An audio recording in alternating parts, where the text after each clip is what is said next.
Bem-vindo a Uma Vida com Propósito. Essa é uma série de programas que vai abordar de uma maneira bem simples e bem prática os passos que você deve dar para ter um encontro com Deus e descobrir o significado de uma vida abundante, plena, completa, realizada e eterna. Nesta primeira lição, nós vamos falar sobre o plano vitorioso de Deus para a sua vida. Você sabia que Deus tem um plano vitorioso para você? Antes, porém, eu gostaria de perguntar para você, por que tantas pessoas fogem de Deus? Por que tantas pessoas evitam Deus ou são resistentes a Deus ou às coisas espirituais? Me lembro que eu conheci um rapaz, alguns anos atrás, que ele se dizia ser um ateu. E depois de conhecê-lo um pouco e conversar com ele, e conhecer o histórico, a vida dele, eu aprendi que ele tinha sofrido um trauma muito grande quando adolescente, um dia que ele voltou da escola para sua casa e descobriu que o seu pai havia morrido, de repente, assim, um ataque cardíaco fulminante. Daquele dia em diante, ele nunca mais acreditou em Deus. Ele disse que se Deus realmente fosse bom, ele não seria sanguinário, cruel, ranzinza e deixaria uma coisa tão triste, traumática como aquela acontecer com ele. Bem, foi, depois de conhecê-lo, fácil entender que aquele trauma marcou a vida dele, aquela tragédia fez com que ele ficasse com uma visão distorcida de Deus. Ele realmente não conhecia Deus. Nesse estudo nosso sobre uma vida com propósito, o nosso objetivo é ajudar você a conhecer melhor esse Deus. Sabe que a Bíblia, a palavra dele, vai revelá-lo para você, vai mostrar quem esse Deus é. Lá no livro de 1 João, capítulo 4, versículo 16, a Bíblia diz o seguinte: "E nós mesmos conhecemos o amor que Deus tem por nós e cremos nesse amor. Deus é amor, e aquele que vive no amor vive unido com Deus e Deus vive unido com ele." Aqui o apóstolo João está dizendo, nós conhecemos Deus. E ele diz, e esse Deus é amor. O grande atributo de Deus é exatamente esse. Ele ama você. E Ele quer o melhor para você, para a sua vida.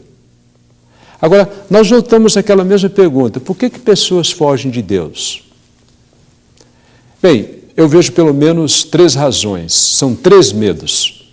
O primeiro medo, pessoas fogem de Deus porque não querem perder a liberdade. Elas temem perder a liberdade. Liberdade do quê? Liberdade de viver uma vida sem restrições, sem ter que dar satisfação a qualquer outra pessoa. Liberdade para ir e vir, fazer as coisas do seu próprio jeito.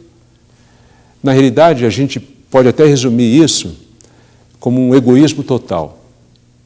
Agora, é interessante que a Bíblia, a palavra de Deus, mostra que a verdadeira liberdade não é essa que nós conhecemos, não é essa que muitas vezes nós ouvimos como definição pelas pessoas. Veja só, no livro de João, capítulo 8, versículo 36, a Bíblia nos ensina o princípio verdadeiro sobre a liberdade. Ali diz o seguinte, se o Filho os libertar, vocês serão de fato livres. A verdadeira liberdade está no Filho de Deus, em Jesus, em outras palavras. Ele é aquele que vai te trazer a verdadeira liberdade. Do quê? Muitas vezes da angústia, da ansiedade, do medo, da preocupação, das amarguras, do rancor que muita gente carrega no coração. O medo, talvez da morte. A liberdade verdadeira está em Jesus. Agora, o segundo medo é o medo que as pessoas têm de muitas vezes se tornarem fanáticas. Dizem, poxa, eu vou me aproximar de Deus ou de uma religião qualquer, vou me tornar uma pessoa fanática. E de fato, o fanático é uma pessoa pedante, é uma pessoa que vive baseado em regrinhas e normas, é uma pessoa exigente, cobradora e que está sempre pronto para rotular outros e julgar as pessoas. Agora, a Bíblia fala sobre uma outra realidade. Lá no livro de João, capítulo 10, versículo 10, veja só o que a Bíblia fala sobre a verdadeira religião. Diz ali: o ladrão só vem para roubar, matar e destruir, mas eu vim para que as ovelhas tenham vida e a tenham em abundância, uma vida completa. As palavras de Jesus. Sabe, nós aprendemos que cristianismo com Jesus não é uma questão de regras e normas, mas é uma questão de relacionamentos. Relacionamento com Deus, relacionamento com Jesus, relacionamento com o Espírito Santo, relacionamento com outras pessoas, com o povo dele. Está aí. Essa é a verdade, essa é a realidade do que é o cristianismo. Agora, um terceiro medo é o medo que muitas pessoas têm de ter que compartilhar aquilo que é delas. Não, eu não quero nada de religião, para mim, Deus aí, ele fica lá, eu fico aqui. Porque tem medo, na realidade, de ter que compartilhar aquilo que elas têm. E, de fato, quando você ouve aí sobre religião, no mundo afora, você vê tanta exploração das pessoas. E eu também teria medo de viver esse tipo de religião, ou cair nesse tipo de mundo religioso. Agora, o próprio Jesus diz, ali no livro de João, capítulo 15, versículo 13, veja só o que ele fala ali. Ele diz: ninguém tem mais amor pelos seus amigos do que aquele que dá a sua vida por eles. Ah, fantástico, não é mesmo? Jesus está dizendo: olha, eu sou teu amigo. E a grande prova do amor que alguém pode demonstrar a um amigo é esse, de se dar, de se doar, de dar a sua vida pelos seus amigos. E foi exatamente isso que Jesus fez. Inclusive que nas palavras de Jesus, registradas ali no livro de Atos, capítulo 20, versículo 35, ele diz: olha, mais feliz é a pessoa que está pronta para dar, para se doar, do que aquela pessoa que está pronta para receber. Né? Então, a verdadeira felicidade está exatamente aí. O medo de se dar e doar é uma coisa irreal quando você olha para Jesus e vê o quanto ele se deu, o quanto ele se doou. A grande prova está exatamente ali na cruz, não é mesmo? Talvez agora seja um momento até bom para você parar com a pessoa com quem você está assistindo esse vídeo e trocar algumas ideias e talvez até compartilhar. Dê uma pausa aí nesse vídeo e compartilhe com a pessoa que está ao seu lado. Será que você tem algum medo? Qual é o medo que você tem de se aproximar de Deus? Você é resistente às coisas de Deus, à palavra de Deus, a coisas espirituais? Por quê? Por causa de um trauma? Porque talvez você não conheça esse Deus que é amor, o grande atributo dele é amor. Algum medo que você tem e que você nunca se livrou dele? Talvez seja um bom momento para você, inclusive, orar com essa pessoa que está do seu lado assistindo esse vídeo.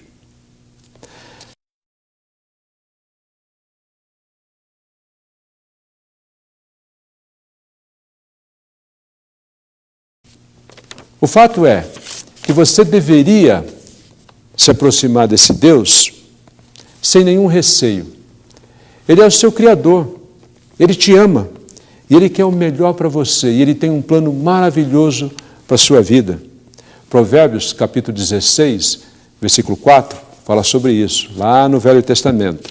Provérbios capítulo 16, versículo 4, ali o grande rei Salomão, escrevendo, ele diz: o Senhor fez tudo para certos fins, e o fim dos maus é a desgraça. O Senhor fez tudo para certos fins.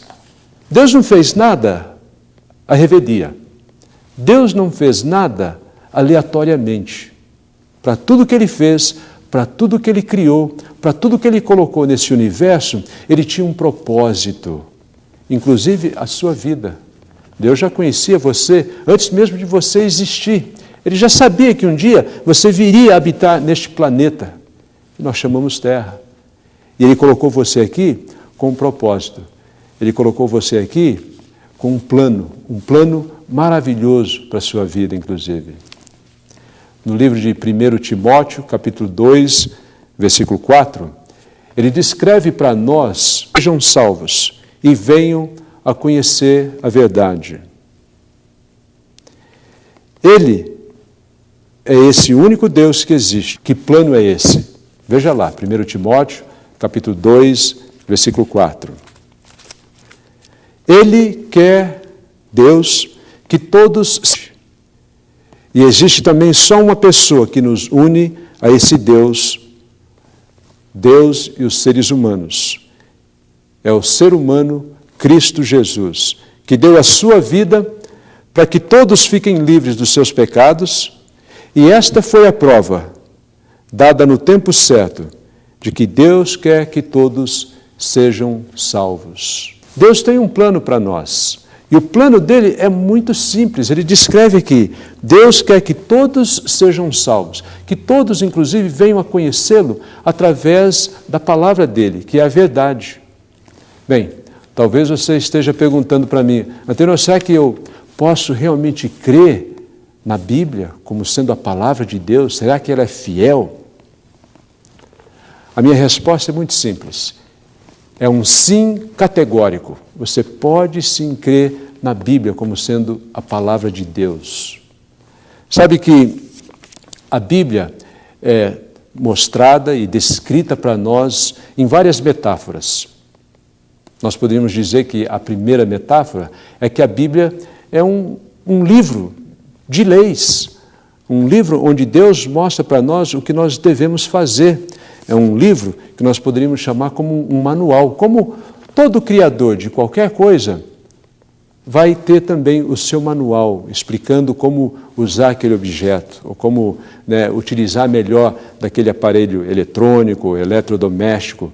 Quando Deus nos criou, Ele também fez um manual, que nós podemos chamar como a Bíblia. Lá no livro de Josué, capítulo 1, versículo 8, nós lemos sobre isso, aprendemos sobre essa metáfora, descrevendo a Bíblia.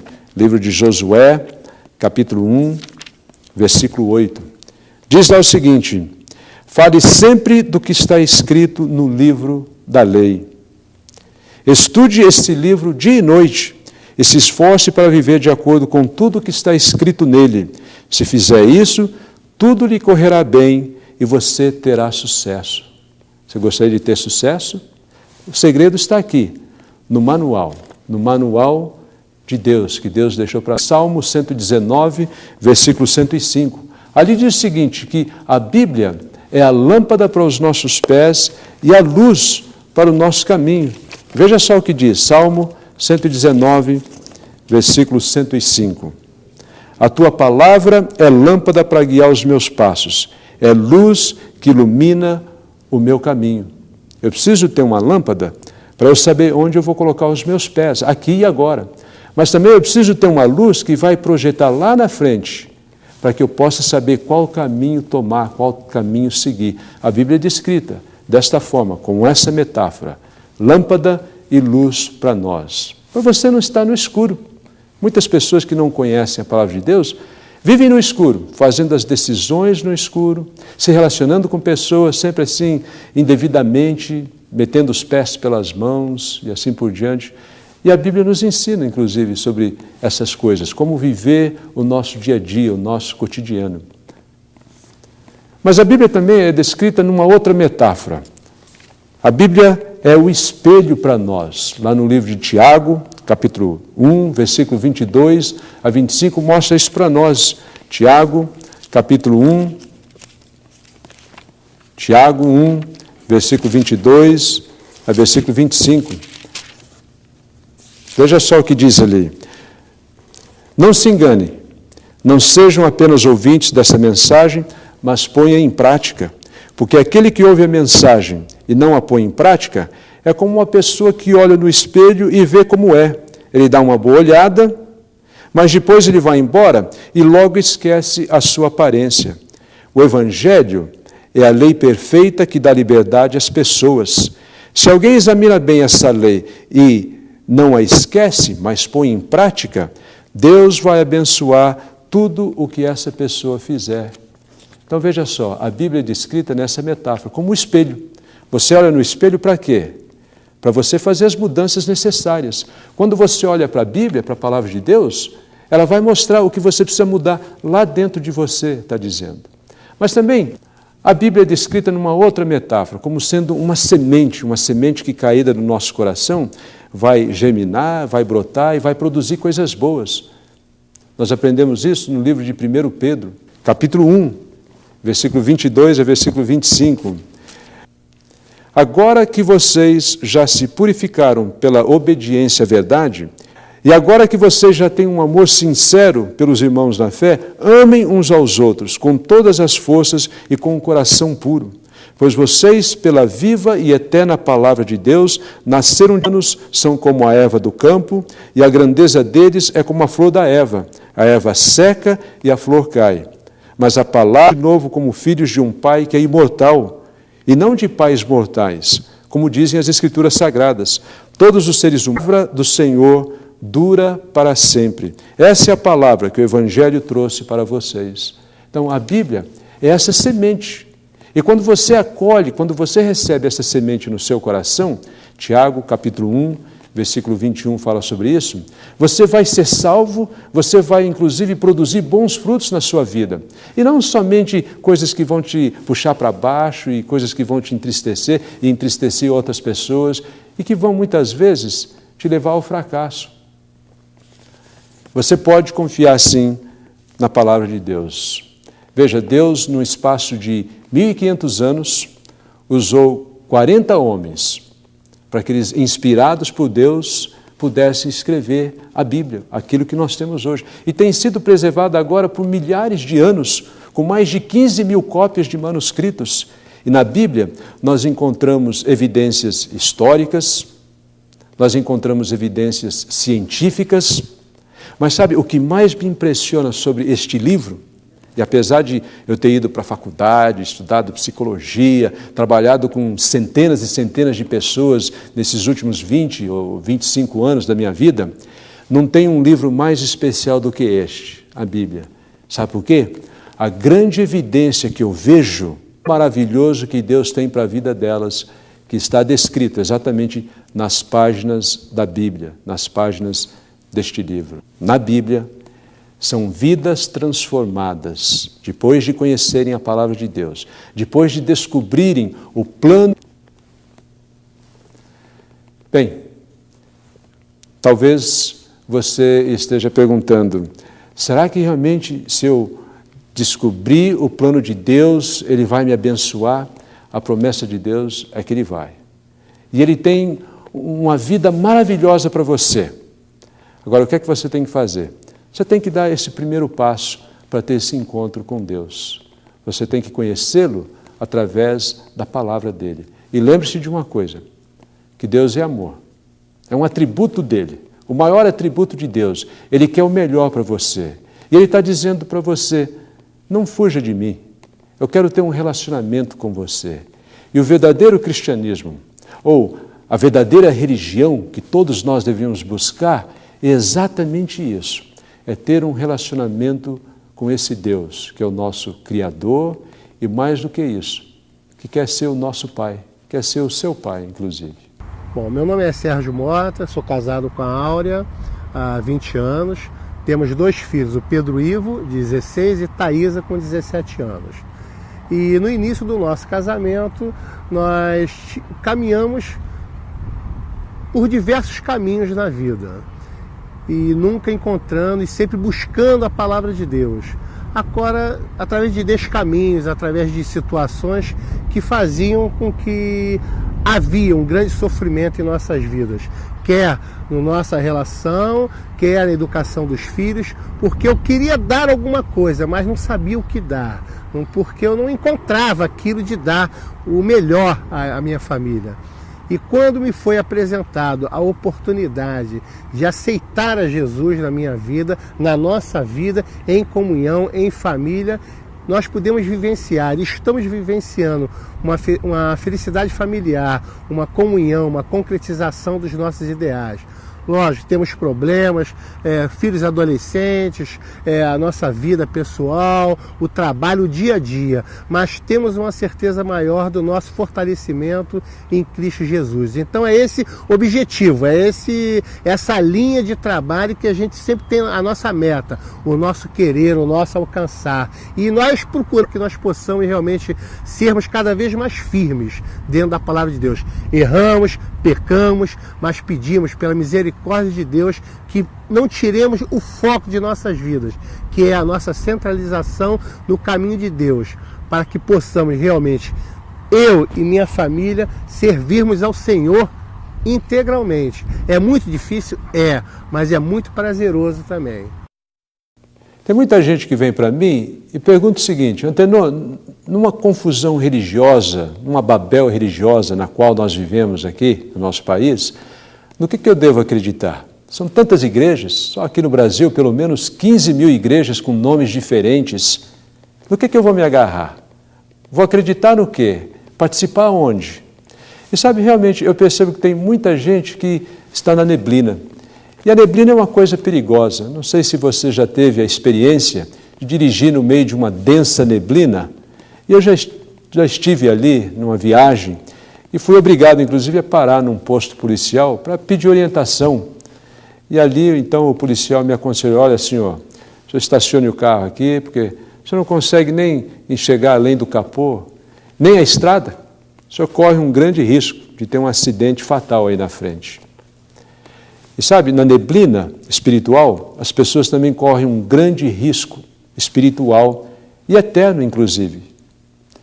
Como resolver esse problema, então? Qual é a resposta? Qual é o segredo? O segredo volta exatamente para a palavra de Deus, para as Escrituras.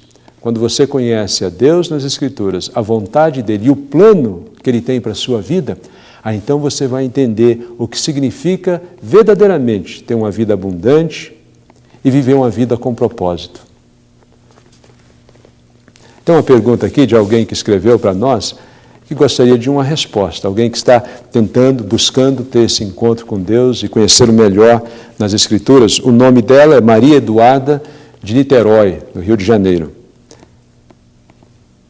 E ela diz o seguinte: Antenor, eu não tenho um grande conhecimento das Escrituras. Para falar a verdade, a Bíblia que eu tenho é muito difícil para compreender, e eu consigo realmente entender e empatizar com isso. Temos muitas versões complicadas. Você poderia me sugerir uma versão acessível da Bíblia? Olha, Maria Eduarda, eu diria o seguinte para você: são muitas traduções e versões, mas eu diria que a melhor para você entender, e que principalmente você que está começando agora, talvez a nova linguagem de hoje, inclusive essa que eu estou usando, é acessível, uma linguagem fácil, assim, do dia a dia, e você vai, inclusive, ter uma compreensão melhor. Então, assim, essa é a minha sugestão para você. O segredo, então, para você não viver na neblina, é ter a palavra de Deus no seu coração, é conhecê-la, porque ela é a lâmpada, ela é a luz para os seus pés. E sabe de uma coisa? Com ela no seu coração, conhecendo, buscando esse conhecimento dela cada dia mais, você vai compreender qual é o plano de Deus para a sua vida. Deus te abençoe.